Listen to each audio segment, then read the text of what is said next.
Evaporation वाला, ठीक है।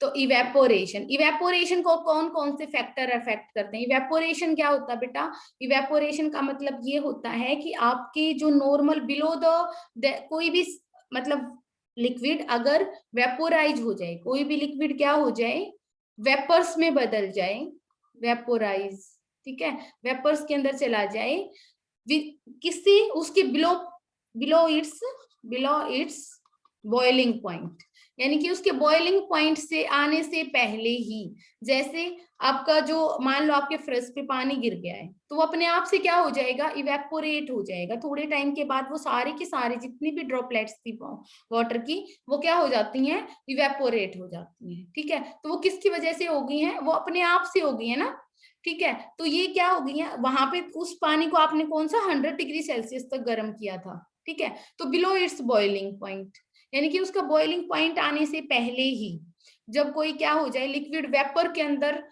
चेंज हो जाए, तो उसको क्या बोलते हैं, उस प्रोसेस को क्या बोलते हैं, इवेपोरेशन।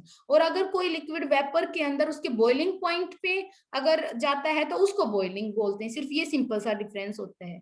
दूसरा क्या होता है, इवेपोरेशन के कुछ फैक्टर्स होते हैं जिसपे बेस्ड बहुत सारे न्यूमेरिकल्स आ जाते, मतलब बहुत सारे क्वेश्चंस पुट किए जाते हैं। पहली बात तो टेम्परेचर, कि कौन सा टेम्परेचर कैसे अफेक्ट करता है इवेपोरेशन को। तो आप जैसे नॉर्मली सोचो, जितना ज्यादा गर्म होगा हमारा एनवायरमेंट, ठीक है, उतना ही ज्यादा क्या होगी, रेट ऑफ इवेपोरेशन होगी। उतनी ही ज्यादा क्या हो जाती है, रेट ऑफ इवेपोरेशन, यानी कि उतना ही ज्यादा इवेपोरेशन होती है। जैसे अगर आपने धूप में कपड़े सुखा दिए हैं, तो वो किसकी वजह से ड्राई हो जाते हैं, इवेपोरेशन की वजह से ड्राई हो जाते हैं, क्योंकि उसमें जो कपड़े सुखाए हैं आपने, उनमें जो वाटर है वो क्या हो गया है, इवेपोरेट हो गया है। तो वो उसके बॉइलिंग टेम्परेचर से कम पे इवेपोरेट हुआ है। तो अब आप इस चीज को सोचो कि अगर आपने कपड़े सुखा रखे हैं और टेम्परेचर अगर जिस दिन ज्यादा होगा, वो कपड़े जल्दी से सूख जाएंगे। लेकिन अगर आपका टेम्परेचर, हम ये बोल रहे हैं कि आपके सराउंडिंग में जो टेम्परेचर है वो ज्यादा नहीं होगा, यानी कि सर्दियों की बात करें, कम होता है जैसे टेम्परेचर, तो वो देरी से सूखते हैं। तो इसका मतलब अगर टेम्परेचर ज्यादा होता है तो रेट ऑफ इवेपोरेशन क्या होती है, रेट ऑफ इवेपोरेशन ज्यादा होती है, तो उसकी डायरेक्टली प्रोपोर्शनल हो गया। यानी कि रेट ऑफ इवेपोरेशन किसके डायरेक्टली प्रोपोर्शनल होगी, टेम्परेचर की। जितना ज्यादा टेम्परेचर होगा उतनी ज्यादा रेट ऑफ इवेपोरेशन होगी। नेक्स्ट, विंड स्पीड, जितनी ज्यादा हवा होगी, ठीक है, हम देखते हैं ना कि मान लो आपके पास बॉइलिंग, जैसे मान लो बॉइलिंग वाटर है, ठीक है, या फिर कुछ भी ले लो, या आप कुछ भी ले लो, आपके पास बहुत गर्म चीज है, ठीक है, कोई लिक्विड है, तो आप क्या करते हो, अगर उसको पंखे के नीचे लेके जाओगे तो वहां पे स्पीड क्या हो जाती है, विंड स्पीड ज्यादा होती है।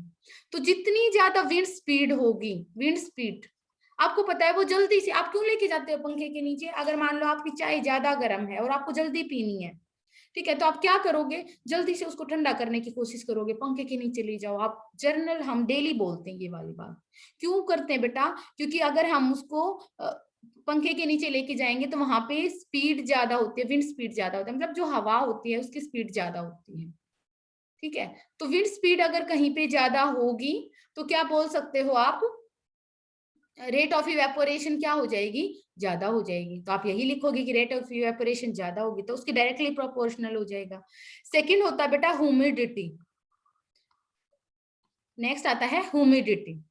ह्यूमिडिटी, जिस दिन जैसे नमी ज्यादा होगी, यानी कि जैसे अगर आपके जैसे बारिश का मौसम होगा, यानी जब नमी ज्यादा होती है, तब अगर आप कपड़े सुखाओगे तो वो जल्दी से नहीं सूखेंगे, क्योंकि आपके एनवायरमेंट में ऑलरेडी क्या है, वेपर्स बहुत सारे थे पहले ही। अब जब आपकी हवा के अंदर वेपर्स बहुत पहले ही मतलब वेपर पार्टिकल्स हैं, यानी कि लिक्विड है, तो वो और ज्यादा एकोमोडेट नहीं कर पाएगी, ठीक है, यानी वो ज्यादा जल्दी से जो आपके जो कपड़ों का जो पानी है वो जल्दी से नहीं सूखेगा, ठीक है। तो ह्यूमिडिटी क्या होगी, इनवर्सली प्रोपोर्शनल हो जाएगी रेट ऑफ इवेपोरेशन की। इसका मतलब क्या हो गया, अगर ह्यूमिडिटी ज्यादा होगी, यानी कि नमी ज्यादा होगी, आप ऐसे मान के चलिए बेटा, ह्यूमिडिटी ज्यादा होगी यानी कि नमी ज्यादा होगी, तो रेट ऑफ इवेपोरेशन क्या हो जाता है, उस टाइम पे कम हो जाता है। तो कुछ फैक्टर हैं कि कैसे अफेक्ट करते हैं, कि टेम्परेचर कैसे इफेक्ट करता है, विंड स्पीड कैसे इफेक्ट करती है, ह्यूमिडिटी कैसे अफेक्ट करती है। नेक्स्ट आता है बेटा सरफेस एरिया। इस पे तो बेस्ड क्वेश्चन भी है।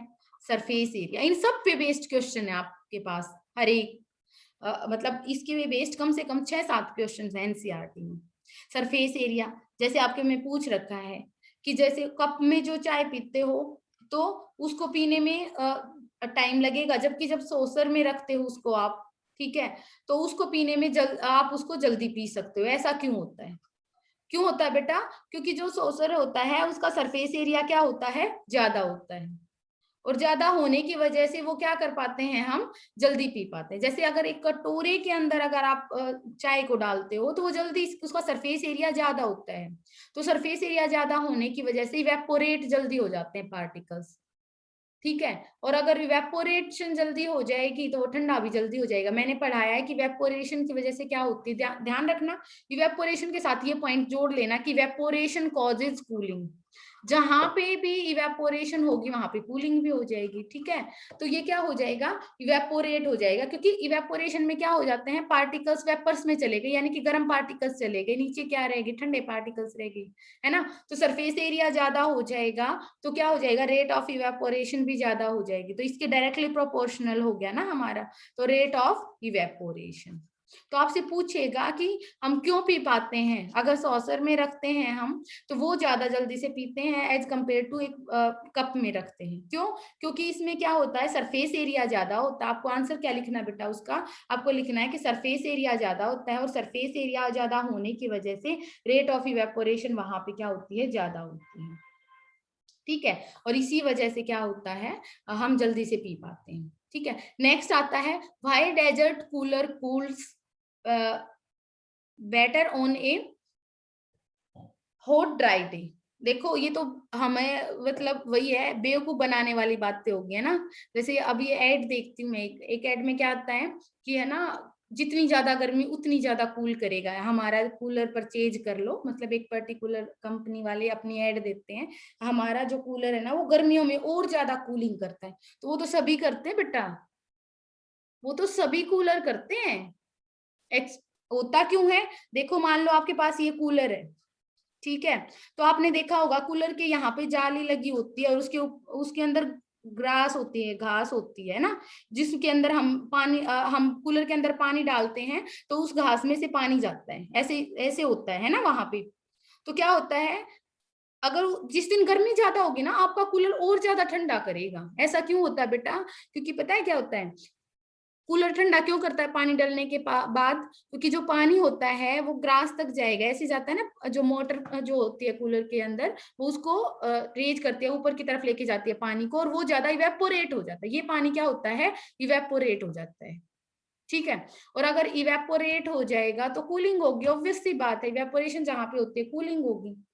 तो जिस दिन हमारी हवा गर्म होगी, जैसे कूलर के आसपास का एरिया गर्म होगा, ठीक है, तो सोचो बेटा अपने आप से ही जो आपके कूलर के अंदर जो ग्रास है उसका पानी जल्दी से और ज्यादा इवेपोरेट हो पाएगा। देखो मैं ऐसे ड्रॉ कर देती हूँ, और ज्यादा इवेपोरेट होगा, और जितना ज्यादा इवेपोरेट होगा आपकी एयर जो होगी वो उतनी ही ज्यादा कूलिंग करेगा वो, ठीक है। क्योंकि वो क्या करेगा, गर्म पार्टिकल्स को, तो जो हवा के जो गर्म पार्टिकल्स हैं, जो हीट है, ठीक है, हवा में जो हीट है उसी को लेके तो वो इवेपोरेट हो रहा है, ठीक है। और अगर वो इवेपोरेट हो रहा है तो यहाँ पे कूलिंग होगी, अगर गर्म पार्टिकल्स को कहीं से हटा दोगे तो वो कूलिंग कर देगा, ठीक है।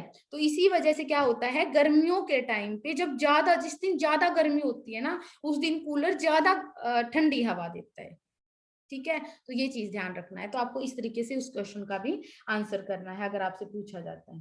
दूसरा आपसे पूछता है कि जब एसीटोन को हम हथेली के ऊपर रखते हैं, हम पहले भी कर चुके हैं इस चीज को, तो वो क्या होता है, क्या होता है, हमें ज्यादा ठंडक महसूस होती है जब हम पानी रखते हैं उसके कंपेरेटिवली। मान लो मैंने हथेली पे एसीटोन रखा, तो इसका मतलब जो एसीटोन, यहाँ पे एसीटोन रखा है, और मान लो मैंने दूसरे हाथ में आप ऐसे कुछ भी ड्रॉ करवा देती हूँ मैं, है ना, कोई बात नहीं, सिंपल समझाने के लिए ये तो है ना, आपकी अच्छी ड्राइंग और भी अच्छी हो सकती है। यहाँ पे वाटर है ये मान लेते बेटा, तो वाटर कम इवेपोरेट होता है और ये ज्यादा इवेपोरेट है, और मैंने अभी सिखाया आपको, जहां पे ज्यादा इवेपोरेशन होगी ना बेटा, वहां पे ज्यादा कूलिंग होगी, क्योंकि ज्यादा पार्टिकल्स, गर्म पार्टिकल्स ऊपर की साइड जाएंगे, ये हमारी बॉडी से ज्यादा। जैसे ये वाला जो बच्चा है, इसके हाथ पे अगर एसीटोन रखा है और इसके हाथ पे पानी रखा है, तो इसको ज्यादा कूलिंग फील होगी जिसके पे एसीटोन रखा है। ऐसा क्यों? क्योंकि इसके ज्यादा पार्टिकल्स इवेपोरेट हो जाएंगे, इसका मतलब इसकी बॉडी से ज्यादा गर्म पार्टिकल्स को ये मतलब ले लेता है, ठीक है, ज्यादा हीट को लेगा। अभी हमने क्या पढ़ा? हमने पढ़ा जब भी कोई चीज इवेपोरेट होगी, यानी कि लिक्विड से अगर किस में जाएगी, वेपर्स में जाएगी, तो क्या होगा बेटा?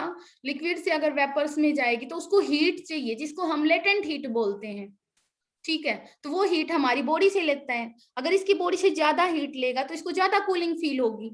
अगर इस बच्चे की बॉडी से अगर वो कम हीट लेगा, कम पार्टिकल्स इवेपोरेट होंगे, तो ऑब्वियस सी बात इसको कम कूलिंग फील होगी, ठीक है। जहां से ज्यादा हीट इवॉल्व होगी वहां से ज्यादा कूलिंग फील होती है ना।